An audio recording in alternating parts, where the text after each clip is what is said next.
사도신경으로 신앙 고백 드립니다.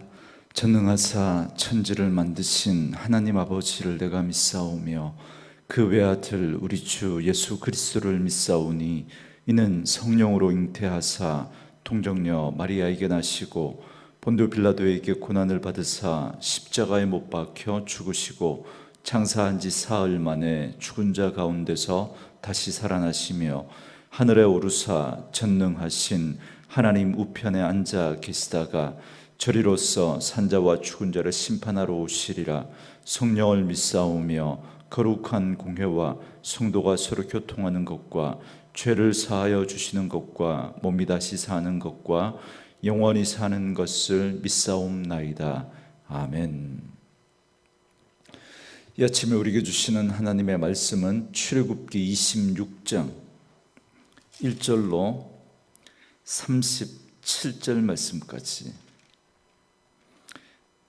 출애굽기 26장 1절로 마지막 37절 말씀까지 말씀 찾으셨으면 한 목소리로 같이 읽습니다.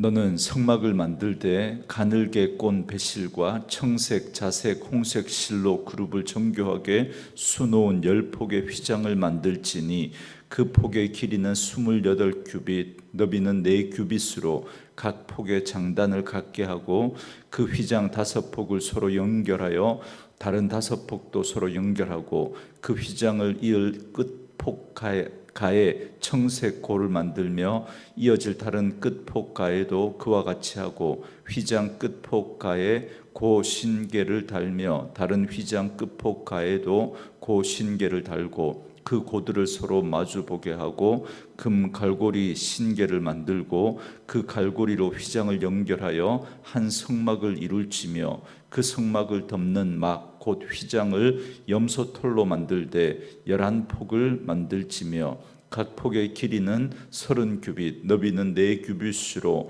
11폭의 길이를 갖게 하고 그 휘장 5폭을 서로 연결하며 또 6폭을 서로 연결하고 그 6째 폭 절반은 성막 전면에 덮어 드리우고 휘장을 이을 끝폭가에 고 신계를 달며 다른 이을 끝폭가에도 고 신계를 달고 녹갈고리 신계를 만들고 그 갈고리로 그 고를 꿰어 연결하여 한 막이 되게 하고 그 막 곧 휘장의 그 나머지 반폭은 성막 뒤에 늘어뜨리고 막 곧 휘장의 길이에 남은 것은 이쪽에 한 규빗 저쪽에 한 규빗씩 성막 좌우 양쪽에 덮어 늘어뜨리고 붉은 물들인 순양의 가죽으로 막의 덮개를 만들고 해달의 가죽으로 그 윗덮개를 만들지니라.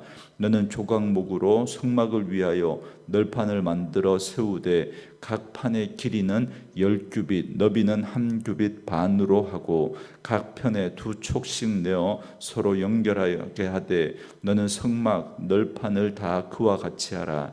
너는 성막을 위하여 널판을 만들되 남쪽을 위하여 널판 20개를 만들고 20 널판 아래에 은받침 40개를 만들지니 이쪽 널판 아래에도 그 2촉을 위하여 2받침을 만들고 저쪽 널판 아래에도 그 2축을 위하여 2받침을 만들지며 성막 다른 쪽 곧 그 북쪽을 위하여서도 널판 20개를 하고 은받침 40개를 이쪽 널판 아래에도 2받침 저쪽 널판 아래에도 2받침으로 하며 성막 뒤 곧 그 서쪽을 위하여서는 널판 6개를 만들고 성막 뒤 2모퉁이 쪽을 위하여는 널판 2개를 만들되 아래에서부터 위까지 각기 2겹 두께로 하여 윗꼬리에 이르게 하고 2모퉁이 쪽을 다 그리하며 그 8 널판에는 은받침이 16이니 이쪽 판 아래에도 2받침이요 저쪽 판 아래에도 2받침이니라. 너는 조각목으로 띠를 만들지니 성막 이쪽 널판을 위하여 5개요 성막 저쪽 널판을 위하여 5개요 성막 뒤 곧 서쪽 널판을 위하여 5개이며 널판 가운데 있는 중간 띠는 이 끝에서 저 끝에 미치게 하고 그 널판들을 금으로 싸고 그 널판들의 띠를 꿰 금고리를 만들고 그 띠를 금으로 싸라. 너는 산에서 보인 양식대로 성막을 세울지니라. 너는 청색, 자색, 홍색 실과 가늘게 꼰 배실로 짜서 휘장을 만들고 그 위에 그룹들을 정교하게 수놓아서 금 갈고리를 네 기둥 위에 늘어뜨리되 그 네 기둥을 조각목으로 만들고 금으로 싸서 네 은 받침 위에 둘지며 그 휘장을 갈고리 아래에 늘어뜨린 후에 증거계를 그 휘장 안에 들여 놓으라. 그 휘장이 너희를 위하여 성소와 지성소를 구분하리라. 너는 지성소에 있는 증거계 위에 속죄소를 두고 그 휘장 바깥 북쪽에 상을 놓고 남쪽에 등잔대를 놓아 상과 마주하게 할지며 청색, 자색, 홍색 실과 가늘게 꼰 배실로 수놓아 짜서 성막 문을 위하여 휘장을 만들고 그 휘장 문을 위하여 기둥 5을 조각목으로 만들어 금으로 싸고 그 갈고리도 금으로 만들지며 또 그 기둥을 위하여 받침 5개를 노수로 부어 만들지니라. 아멘. 오늘은 함께 읽으신 출애굽기 26장 전장의 말씀을 중심으로 성막의 덮개, 벽체, 휘장에 대해서 함께 살펴보려고 합니다. 계속해서 시내 광야에서 하나님이 이스라엘 백성들에게 만들라고 명하신 성막에 관한 말씀을 우리가 살펴보고 있습니다.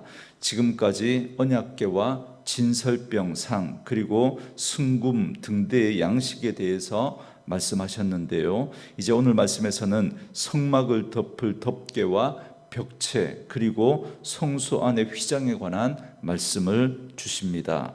먼저 1절부터 14절까지는 성막의 덮개에 관한 말씀입니다. 1절에 너는 성막을 만들 때 가늘게 꼰 배실과 청색, 자색, 홍색 실로 그룹을 정교하게 수놓은 10폭의 휘장을 만들지니 그럽니다.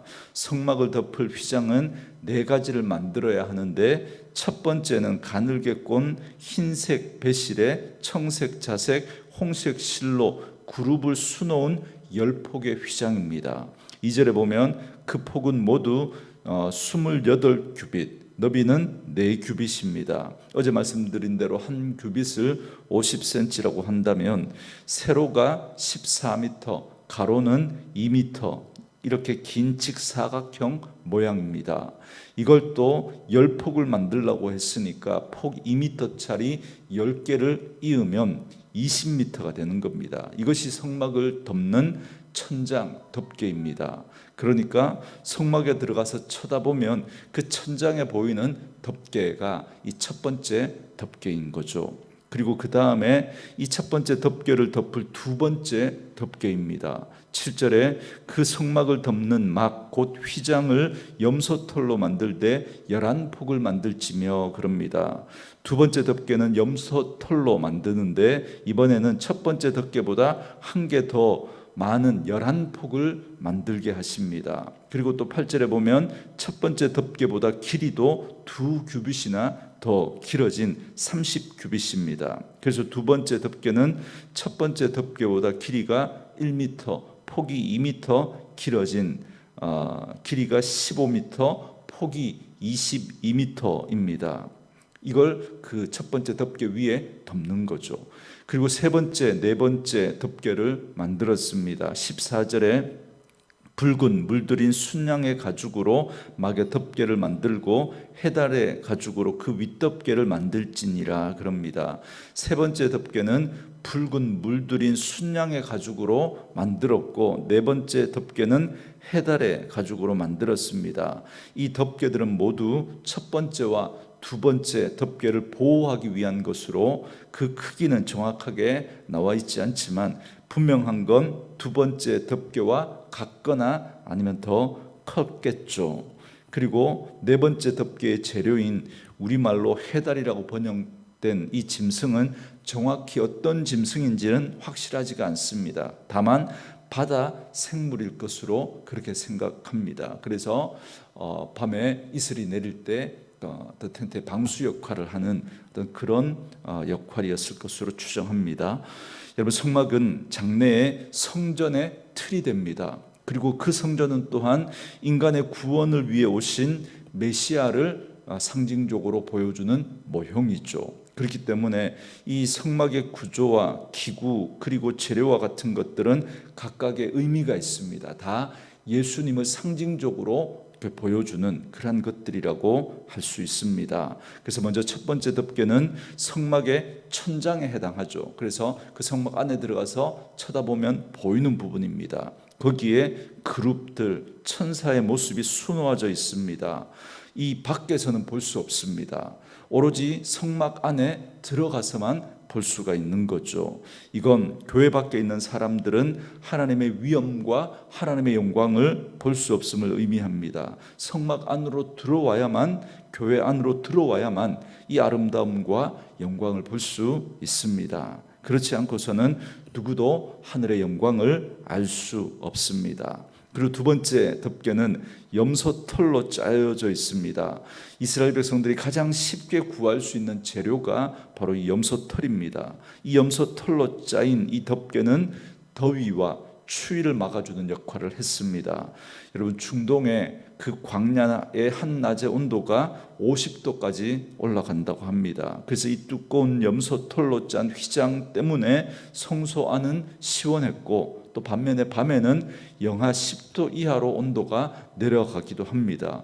그때 이 염소털이 성소 안을 또 따뜻하게 해줍니다. 그래서 이 염소털로 짠 휘장은 성막 안에 온도를 지켜주는 그런 역할을 했던 거죠. 그래서 이 두 번째 덮개는 그리스도 안에 있는 우리들을 그리스도께서 보호하신다라는 그런 의미가 있습니다. 우리가 광야와 같은 그런 인생길을 걸어갈 때 추위와 더위가 몰아칠 때 그리스도 안에 있으면 안전히 갈 수 있는 것처럼 그 염소털이 그렇게 안전하게 그 보호하는 역할을 했던 것처럼 그리스도께서 우리를 그렇게 보호하는 그런 역할을 한다라는 의미가 있습니다. 그리고 세 번째 덮개는 붉은색으로 물들인 순양의 가죽으로 되어 있습니다.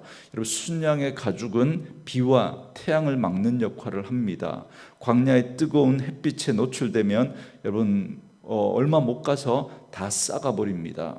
그래서 안쪽의 성막과 그 안의 기구들을 보호하기 위해서 순양의 가죽으로 덮었습니다. 특별히 붉게 물들인 순양으로 했다는 게 의미가 있죠. 바로 이 성막이 예수 그리스도를 상징하고 있다고 그랬지 않습니까?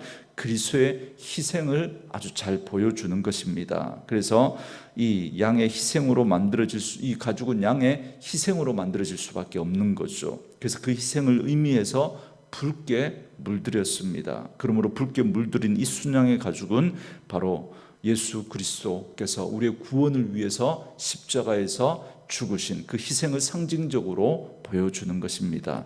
그리고 네 번째 덮개는 해달의 가죽이라고 번역된 물짐승의 가죽이라고 했습니다. 비록 건조한 날씨지만 광야에 내리는 이슬과 습기에 이 성막을 보호하기 위해서 덮은 장막입니다. 그런데 정확히 어떤 동물의 가죽인지는 몰라도 결코 화려하거나 아름다운 색은 아닐 것입니다. 게다가 어떤 색깔이나 모양도 칠하지 않았다 그럽니다. 우리가 우리가 가지고 있는 상식과는 정반대죠. 내부도 중요하지만 외형에 대해서 우리 너무 많은 신경을 씁니다. 그런데 전혀 그렇게 하지 않습니다. 성막이라면 더더욱 아름답고 화려하게 꾸며야 할 것 같은데 그렇게 하지 않습니다. 그래서 이 네 번째 덮개는 사람들이 보기에 전혀 흠모할 모양도 없었다라고 말씀하시는 그 예수님의 그 육체를 상징적으로 보여주는 것이라고 할 수 있겠습니다. 여러분, 이러한 식양을 따라서 성막의 덮개를 이렇게 만든 이유가, 여기에 어떤 영적인 의미들을 우리가 하나 더 설명을 하면, 외부로부터 철저한 분리를 우리 생각할 수 있습니다. 이스라엘 백성들은 하나님의 성막을 바라보면서 이 세상과 구별되었다라는 사실을 확인하게 하십니다.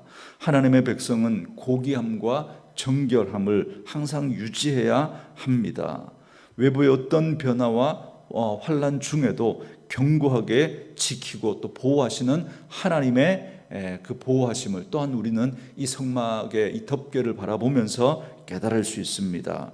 우리가 살아가는 삶의 현장에 우리는 구별된 삶을 살아야 하고, 그렇게 우리의 인생을 살아가다가 보면 여러 가지 뜻하지 않은 환난과 고난들이 있겠지만, 그때 하나님의 말씀에 순종하며 나아갈 때 하나님께서 친히 우리를 지키시고 보호해 주신다라는 사실을 우리는 이 성막의 덮개를 통해서 깨달을 수 있습니다. 그 다음에 이제 두 번째는 성막을 바칠 기둥과 벽에 관한 말씀입니다. 본문 15절부터 30절까지 말씀인데요, 먼저 15절에 보니까 너는 조각목으로 성막을 위하여 널판을 만들어 세우되, 그럽니다. 이 조각목은 아카시아 나무의 일종으로 광야에서 제일 흔하게 구할 수 있는 나무입니다.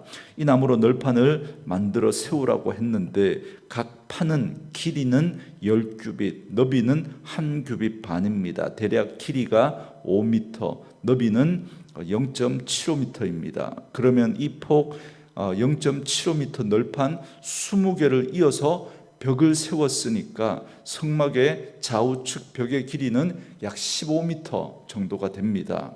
그리고 성막 뒤의 길이는 널판 6개니까 약 4.5m 정도죠. 그러면 오늘 우리의 단위로 성막의 넓이는 약 65평방미터, 우리가 익숙한 개념으로 하면 20평 남짓 되는 그런 직사각형의 그런 크기입니다. 그리고 성막의 높이는 대략 5m 정도 그렇게 됩니다. 그리고 성막 앞에 해당하는 동쪽에는 벽을 세우지 않고 휘장이라고 하는 막을 쳐놓았습니다. 이 막으로, 이 휘장으로 성소와 지성소를 이렇게 구별했습니다. 그리고 특별히 우리가 좀 눈여겨봐야 할 건 이 벽을 세운 받침입니다. 이 벽을 어떻게 세우냐면 그 밑에 받침 위에 세웁니다. 19절과 25절에 보면 이 널판들을 은받침으로 세웠다라는 걸 알 수 있습니다. 19절에 20 널판 아래에 은받침 40개를 만들지니 이쪽 널판 아래에도 그 두 촉을 위하여 두 받침을 만들고 저쪽 널판 아래에도 두 촉을 위하여 두 받침을 만들지며, 그럽니다. 이 정금으로 싼 이 판자들은 각 판자마다 아래쪽에 2개의 뾰족한 이 촉을 만들어서 그 촉을 밑에 있는 은받침에 꽂아서 이렇게 지지해서 세울 수 있도록 그렇게 만들었죠. 그래서 한 판자마다 은받침이 2개씩 있어서 그걸 고정시켜서 세웠던 겁니다. 여러분, 출애굽기 38장 27절에 보면 이 은받침 한 개의 무게가 각기 1달란트입니다. 오늘날 단위로 환산하면 하나에 약 34kg입니다. 은받침이 총 96개이기 때문에 모두 합치면 이게 3톤이나 됩니다. 3톤. 광야에서 이동할 때 여러분, 이게 사람들이 이렇게 지고 가야 되는 거죠. 이게 3톤입니다. 굉장히 무거운 받침을 만들었다라는 걸 알 수 있겠죠. 여러분, 왜 그렇게 했을까요? 당연하겠죠. 튼튼해야 되니까, 기초가. 그러면 이 은받침은 무엇을 의미하겠습니까? 바로 우리의 구원의 기초, 또한 교회의 기초가 되신 예수님을 말씀하십니다. 그래서 예수님은 우리의 구원의 반석이 되시는 거죠. 이 성막은 3톤짜리 은받침에 그 기초 위에 세워져서 그 바람에도 흔들리지 않도록 튼튼하게 만들었습니다. 여러분, 그것과 비교할 수 없는 견고한 기초가 바로 우리의 반석 되신 예수 그리스도입니다. 그래서 예수님을 주로 고백하는 이 믿음의 반석 위에 우리의 구원이 이루어졌고, 교회가 이 고백 위에, 이 예수 그리스도라고 하는 이 반석 위에 세워진 겁니다. 그러므로 사탄의 권세가 결코 교회를 넘어뜨릴 수 없는 줄 믿습니다. 그러므로 우리의 구원 그리고 교회의 기초는 바로 예수 그리스도라는 사실을 기억하고 어떤 공격에도 우리 흔들리지 않습니다. 그리고 모두 48개의 널판이 그리고 또 하나 생각할 건 이 널판이 48개의 널판이 15개의 띠로 연결이 되어져 있습니다. 그리고 이 널판은 은으로 만든 받침 위에 둘씩 촉으로 고정되어 세워졌다 말씀드렸죠. 그러니까 성막은 48개의 널판으로 이루어졌습니다. 이게 이어져서 이 벽체를 만들게 되는 거죠. 그리고 많은 널판은 저절로 세워지지 않습니다. 이 은받침 위에 그렇게 세워지고 또 그리고 15개의 띠로 견고하게 연결이 되어집니다. 여러분, 이를 통해서 그리스도의 몸된 교회가 세상에서 어떻게 드러나야 하는지를 생각해 봅니다. 진리를 품고 그 진리 위에 우리는 세워지는데 어떤 모습으로요? 서로 15개의 띠로 서로 연합되어진 그러한 모습으로 세워져야 함을 알 수가 있습니다. 마지막으로 31절부터 37절까지는 성막의 휘장에 대한 말씀입니다. 성막에는 2개의 휘장이 있습니다. 하나는 성막 입구 동쪽 벽 대신 휘장으로 가렸습니다. 그리고 성막은 성소와 지성소로 그렇게 나누어지는데 그 사이를 휘장으로 가렸습니다. 특별히 중요한 건 성소와 지성소를 나누는 이 휘장입니다. 그 휘장 안으로 제사장이라도 함부로 들어갈 수 없었습니다. 오로지 대제사장만 1년에 한 번씩 그렇게 희생 제물의 피를 들고서만 들어가는 것이 허용되었습니다. 여러분, 이것은 영원한 대제사장이신 예수 그리스도께서 당신의 의로운 피 흘리심으로 모든 인류가 하나님의 용서를 받게 될 것을 상징적으로 보여주는 것입니다. 그렇기 때문에 예수님이 십자가에 달려 죽으실 때 성전 안에 거룩한 휘장 위에서부터 아래로 찢어지는 그런 놀라운 일이 벌어진 겁니다. 그래서 히브리서 10장 19절과 20절 말씀은 이렇게 말합니다. 그러므로 형제들아, 우리가 예수의 피를 힘입어 성소에 들어갈 담력을 얻었나니 그 길은 우리를 위하여 휘장 가운데로 열어놓으신 새로운 산길이요 휘장은 곧 그의 육체니라 그럽니다. 다시 말하면 이 휘장은 예수님의 육체를 상징하는 것입니다. 예수님이 자신의 육체를 찢으심으로 하나님과 우리 사이에 이 막혔던 길을 열어주신 겁니다. 죄 가운데서 우리를 구원하시고 하나님께로 나아가는 길을 만들어 주신 것이죠. 그래서 이제 오직 대제사장만 1년에 한 번 들어갈 수 있었던 그 하나님의 은혜의 보좌 앞에 우리는 누구든지 예수 그리스도의 피를 힘입어 우리는 언제든지 들어갈 수 있게 된 겁니다. 그렇다고 해서 여러분, 그 지성소, 하나님 앞에 나아가는 그 지성소 앞이 거룩하지 않아서 그런가요? 아니죠. 예수 그리스도로 말미암아 우리를 거룩히 하셨기 때문에 그렇습니다. 이제 성소와 지성소의 구분이 없어졌습니다. 어떻게 해야 됩니까? 하향 평준화가 아니라 상향 평준화. 그래서 우리의 일상의 삶이 마치 하나님 앞에서 지성소인 것처럼 그렇게 거룩한 삶을 살아갈 수 있어야 하겠습니다.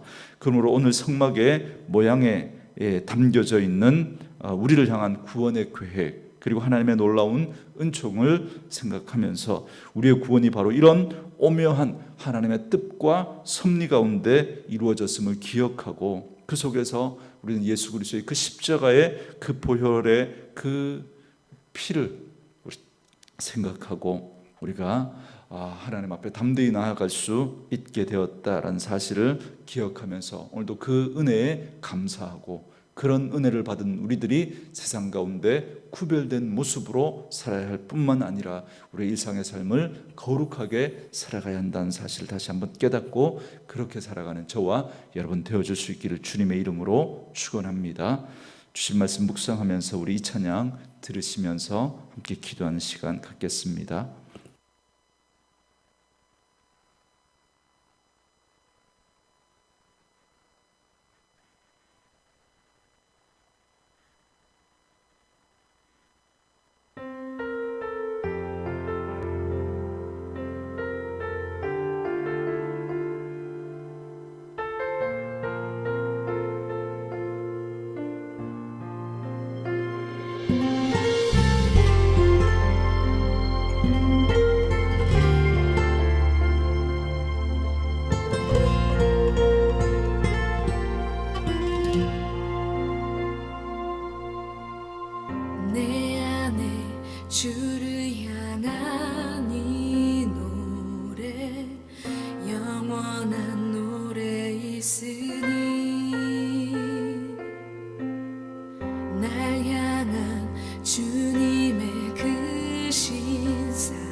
사랑 찬양하리. 날 구원하신 그 사랑, 내 삶을 드려 찬양.